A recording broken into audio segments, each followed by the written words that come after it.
Good morning. Yes, I made my bed for once. And I'm drinking coffee, not Dr. Pepper. I think I'd rather have the Dr. Pepper. And here we go with the pop-ups. Well, I just start this off. So, let's look at, here we go again. The protocols of the learned elders of Zion.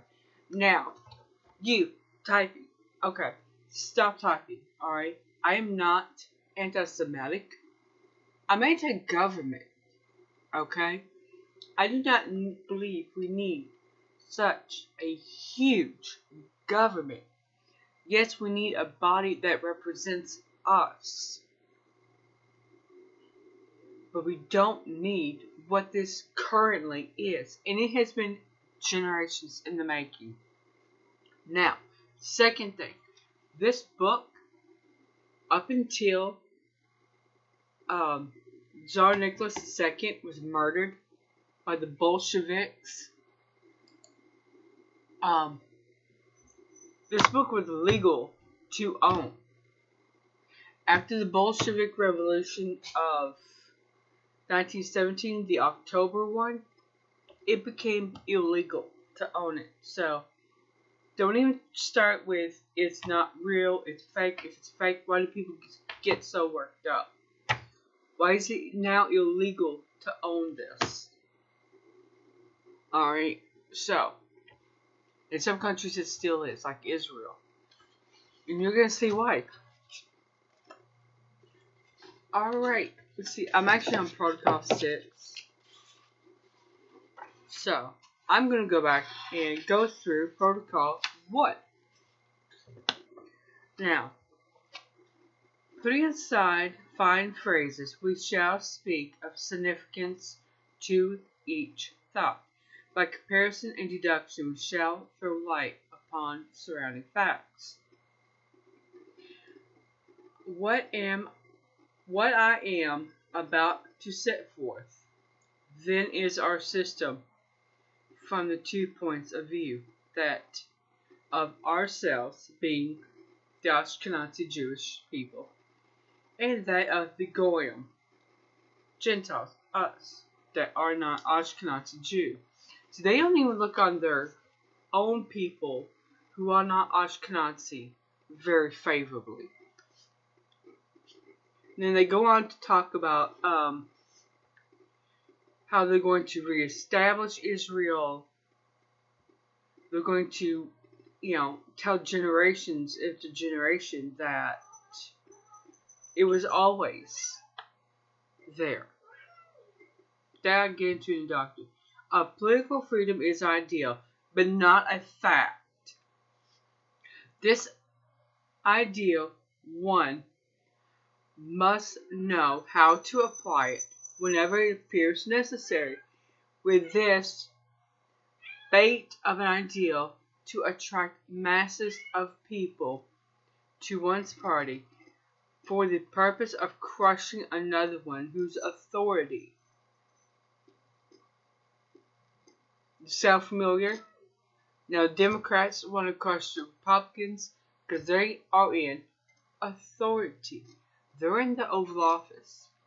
So now the Democrats want to crush them. This task is rendered easier if an opponent has himself been infected with the idea of freedom, so-called liberalism. And for the sake of an ideal, is willing to yield some of its power. It is precisely here that the triumph of our theory appears. The slackened reins of the government are immediately, by the law of life, caught up and gathered together by a new hand, because the blind might of the nation cannot for one single day exist without guidance, and a new authority merely fits into place of the old already weakened by liberalism. I hope you pretty well understand what they're talking about here. Look at what we're seeing with a government. We got Democrats here, Republicans here. We have a Republican, well, so-called Republican in the White House. And it's Trump, for most of his life, was a liberal Democrat. How do people miss this? Seriously, how have they missed this fact? Well, they stuck their head in their asses and they've chosen to ignore it. Or, what this guy wrote about is true. Gold. In our day, the power which has replaced the rulers who were liberal with the power of gold. Now, here's the thing. I'm not going to go and read all this to you. Honestly, there is someone who read it and recorded it. I just want to talk about the sections, okay? They talk about in here where... Now, here's an important thing. Whether a state exhausts itself in its own convulsions, whether its internal discord brings it under the power of external foes, in any case, it can be accounted irretrievably lost. It is in our power. The despotism of capital, which is entirely in our hands, reaches out to a straw that a state willingly must take a hold of. If not, it goes to the bottom. Basically here, they might as we were taken off the gold standard by Nixon. It's so that we don't have gold. We are not supposed to have gold. It was made illegal back in the early 1900s.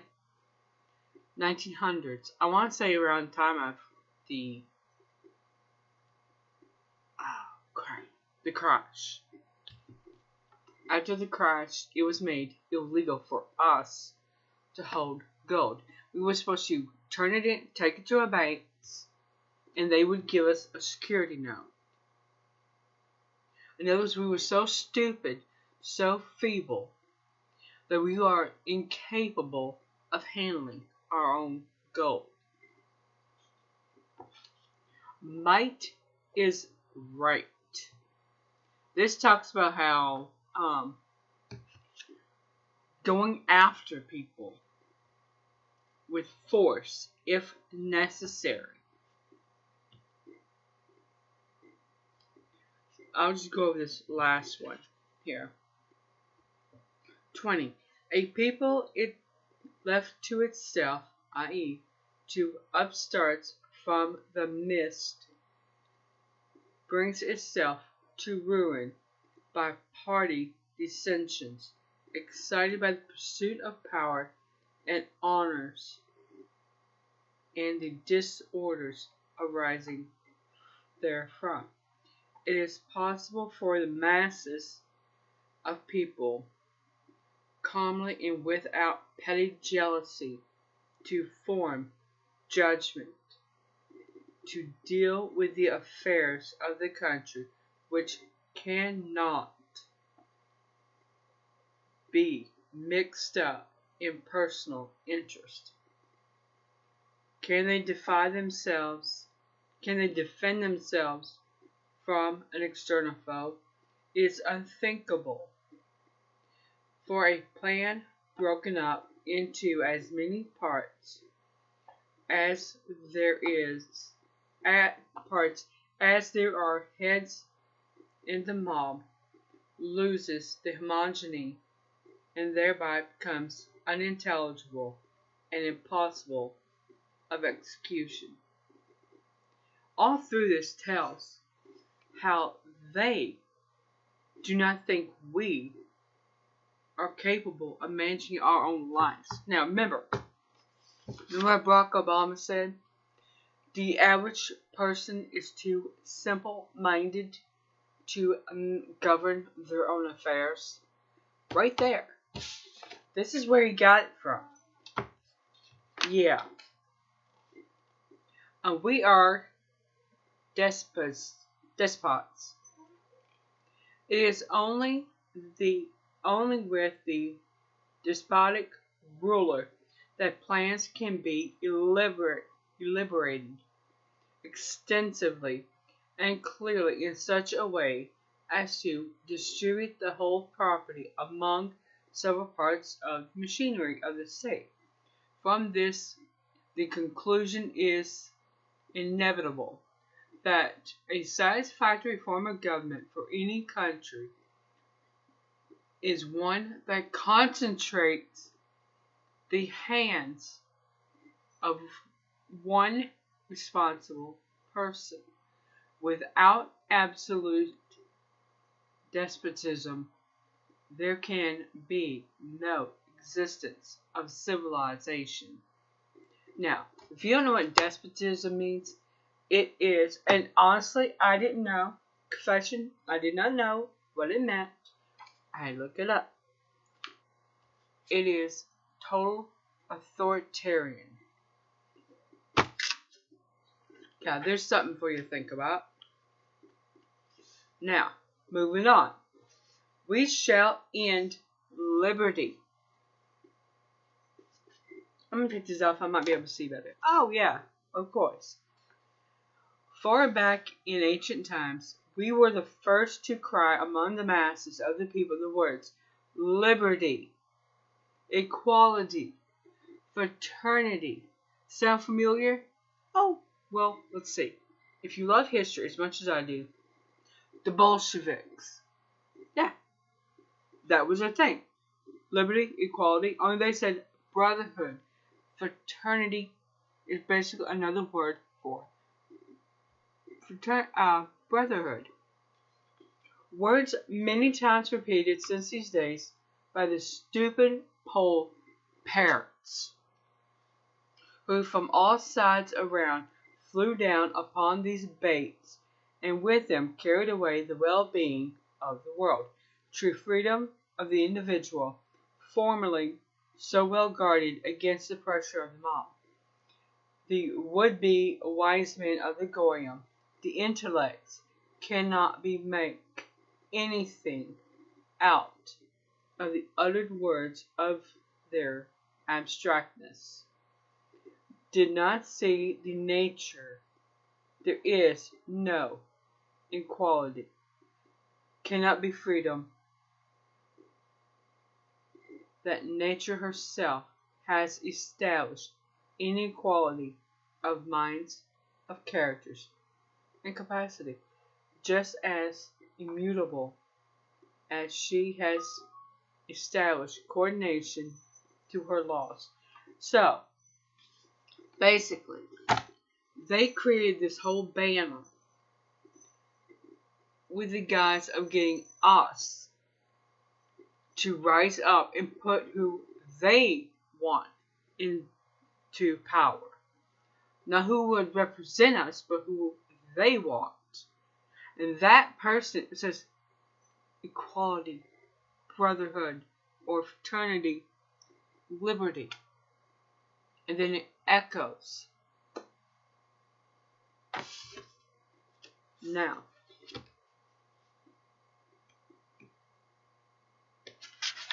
let's move on to protocol number 2. Now, this one talks about the destructive education. Have you looked at our education system lately? Seriously, have you looked at it? We are talking about math problems that should only take 1 or 2 steps.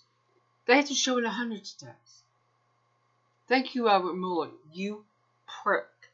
Now they have to do that. He was part of a committee with, we talked about this before, the United Nations that created the Common Core.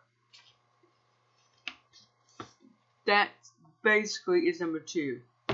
Now, protocol number 3 was, let me pull up my sticky notes. Was it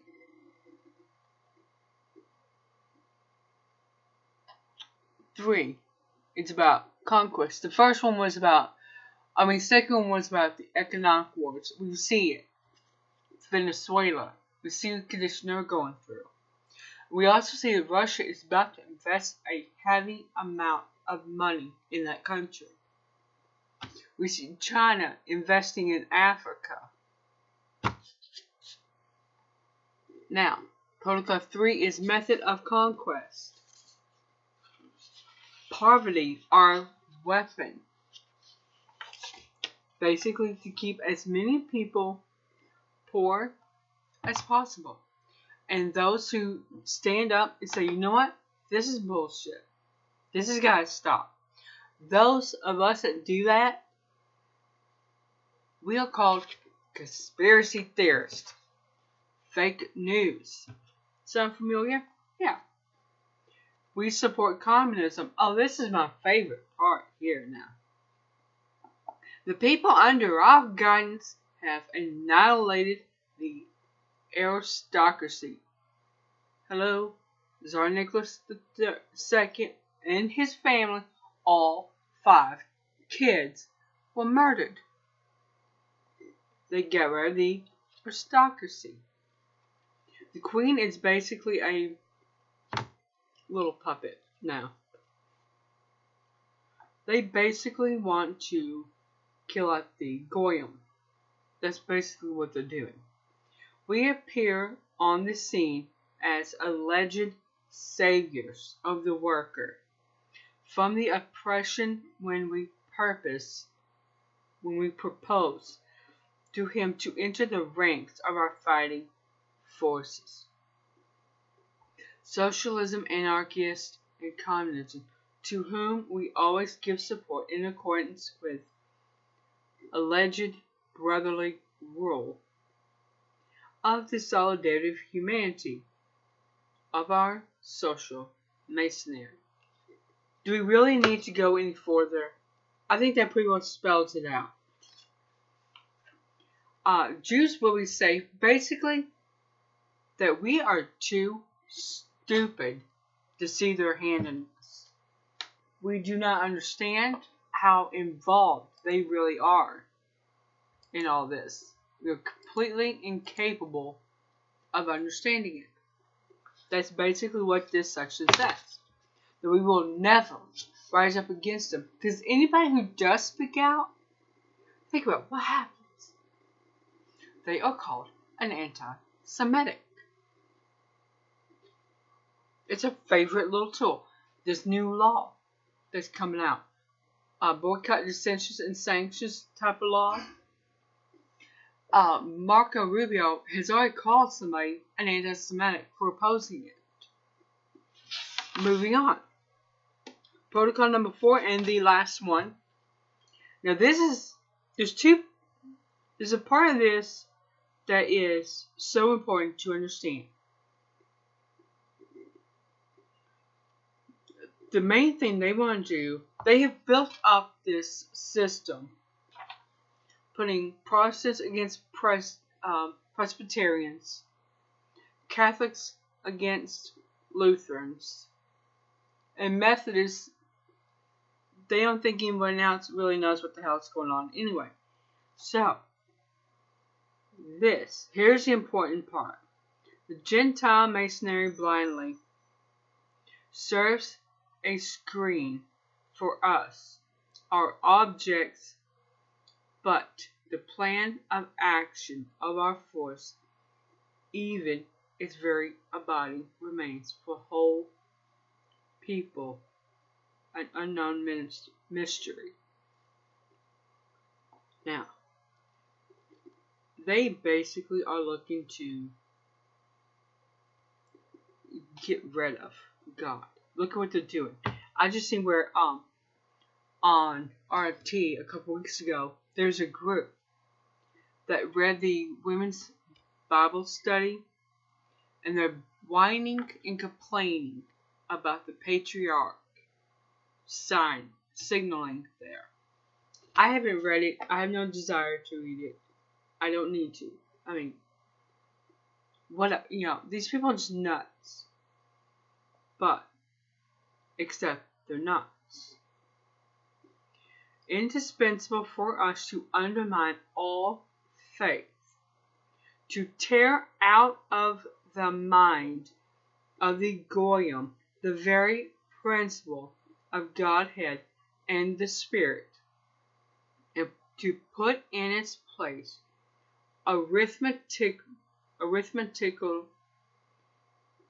calculations and material needs. There you go. This is exactly what is going on right now. They are building up this algorithm, and there's even somebody last year, I can't remember when, who started a church out in California, of course, to worship the AI. In the late 80s, there was this Wall Street guy that said greed is good. That's my phone going on. And look where we are today. We're about to have another crash. We're on at some point. I mean, it's gotta happen. I mean, you cannot have things going up and up and up. What goes up must come down. It's just that's nature, you know. Birds go up and they come down. Anyway, I hope you get that book. I will put a link below to Amazon where I got it. Get it while you can, before they realize people are understanding that this is real.